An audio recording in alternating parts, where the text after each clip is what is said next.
आपल्या तालुक्यात पहिल्यांदाच असा साहसी उपक्रम राबवण्यात आलेला आहे. आपण तालुक्याचे तहसीलदार आहात, नेमकं काय सांगाल?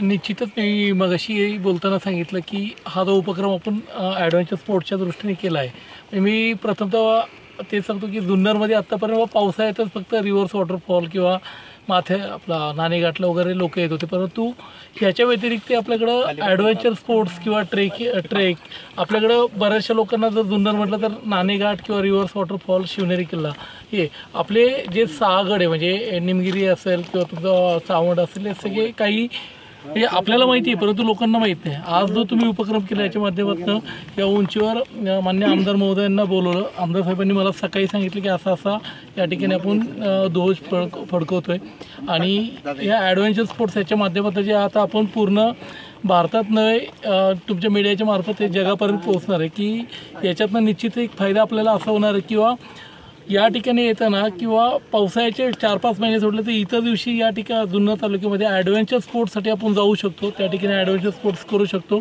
आणि मी आता दादांना तेच म्हटलं की आता जो आपला DPR बनवायचं झालेलं आहे पर्यटनाच्या अनुषंगाने की जो आता प्रायमरी स्टेजमध्ये की त्याच्यामध्ये ह्या काही अनेकविध गोष्टी आपण या ॲड करू शकतो.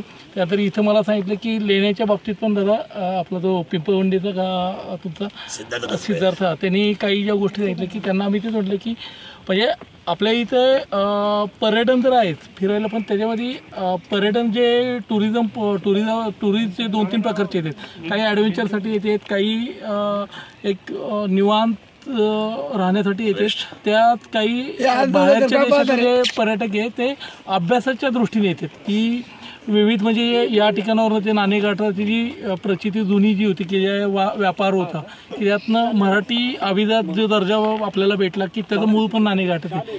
त्यामुळं ह्या अनेक पैलू आपल्याला याच्यातनं मिळणार आहे. आणि विशेषतः मी सर्व तरुणांचं अभिनंदन करेन किंवा जुन्नर तालुक्यातल्या हे तरुणांनी हा उपक्रम केलेला आहे. म्हणजे आपल्या तरुणांना आता व्यवसायाच्या दृष्टीने किंवा तुम्ही स्वतःहून जुन्नर तालुका पर्यटनाच्या दृष्टीने नेण्यासाठी प्रयत्न करते, याबद्दल मी सर्वांचं सरांच्या टीमचं मी विशेष अभिनंदन करेन. आणि मी त्यांनाही आता म्हटलं की आमच्याकडनं आता तुम्हाला जे काही लागेल तुम्ही आम्हाला फीडबॅक द्या.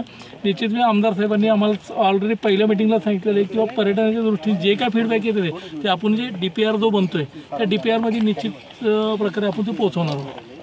सर, आज तुम्ही पहिल्यांदा हे बोलले की मी हा थरार केलेला आहे. आज जुन्नर तालुक्यात पहिल्यांदा सुरुवात होत आहे, तर तेव्हा तुम्ही सर्वात पहिले असे असाल की तुम्ही हा थरार अनुभवला, त्याबद्दलही तुम्ही काय सांगाल? मी याच्यामध्ये आमदाराचा आभार मानन, कारण मला हे माहीत नव्हतं आज होणार आहे. सकाळी झेंडावंदनला ज्यावेळेस आमदार साहेब आले त्यांनी मला सांगितलं 12 वाजता आपल्याला अशा ठिकाणी जायचं आहे. म्हणजे मी तेव्हा पहिल्यांदा आमदार साहेबांचं अभिनंदन करेन. आणि आज माझ्याबरोबर ॲक्च्युली मुलगा येणार होता, तर ऐन टाईमला त्याला नको मला शिबिरला जायचं, पण मला असं वाटलं की माझ्या मुलाला आज बरोबर घेऊन आलो असतो. तर म्हणजे की हे अतिशय म्हणजे हा अनुभव जो आहे की तो अनुभव खरंच घेतला पाहिजे. आणि आमदारांनी पण पाहिलं असेल ज्यावेळेस आम्ही जाऊन थांबलो की त्यावेळेस म्हणजे नाणेघाट खाल्लं पाहिलं होता, पण वरती म्हणजे एवढ्या 600 फुटावर नाणेघाटाचं जे पूर्ण दृश्य होतं ना की एकदम विहंगम 1500 फूट खोलीवरचं विहंगम दृश्य म्हणजे आहे ना की फारच म्हणजे वर्णन करता येणार नाही असं होतं. सर, आज मीडियाच्या माध्यमातून जनतेला काय शुभेच्छा द्याल आणि काय आवाहन करा? मीडियाच्या माध्यमातून मी हेच सांगेल किंवा प्रजासत्ताक दिनाच्या माध्यमातून आज जो आपल्या इथं उपक्रम चालू केलेला आहे की मी विशेष म्हणजे आपल्या जुन्नर तालुक्यातल्या युवकांना सांगेल किंवा हे असे साहसी पर्यटन असेल, साहसी जागा असतील, या तुम्ही शोधा, या तुम्ही आम्हाला सांगा की आपण जो काय नवीन करू शकतो. आणि याच्यातनं सर्वच विद्यार्थ्यांना किंवा युवकांना मी हे करेन किंवा शनिवार रविवार आपल्या तालुक्यामध्ये असे ट्रेक आयोजित केले, बाहेरचे पुण्यातले मुंबईतले काही ट्रेकर जे ते आपण आता आयोजित करू.